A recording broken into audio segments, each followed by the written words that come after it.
శాసనమండలి సభ్యుడు డైరెక్ట్గా ఉపాధ్యాయుల చేత ఎన్నికైనటువంటి సాబ్జీ గారి దుర్మరణం వెనకాల కొత్త కాన్సెప్ట్. ఇప్పుడు మరి దీనికి ఏం చెప్తారో చూడాలి.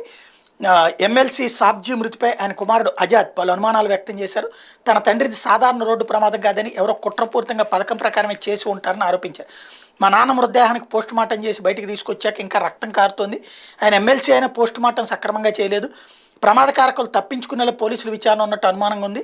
కారు నెంబర్ చెప్పారు తప్ప ప్రమాదకారకుల వివరాలను వాళ్ళు వెల్లడించలేదు. డ్రైవర్ పక్కన ఉన్న మా నాన్న మాత్రమే చనిపోయేలా కావాలని తప్పుడు మార్గంతో వచ్చి ప్రమాదం చేశారని అనుమానం కలుగుతోంది. ప్రమాదం తర్వాత నిందితులు ఎక్కడికి వెళ్ళారో, ఎంతమంది ఉన్నారో తెలియదు. ఎవరో అనామకుడిని నిందితుడిగా చూపిస్తే ఎలా నమ్మాలి?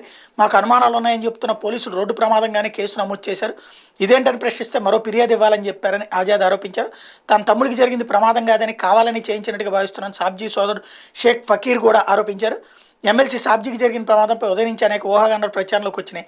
వాహనం ఢీకొట్టిన వాళ్ళు అక్కడి నుంచి పారిపోయారని కూడా ప్రచారం చేసింది. కొద్దిసేపటికే డ్రైవర్ పోలీస్ స్టేషన్ లొంగిపోయాడని పోలీసులు చెప్పారు. ఈ అంశం మీద ఎస్పీ రవిప్రకాష్ వివరణ కోరితే ప్రస్తుతానికి రోడ్డు ప్రమాదంగానే భావిస్తున్నామన్నారు.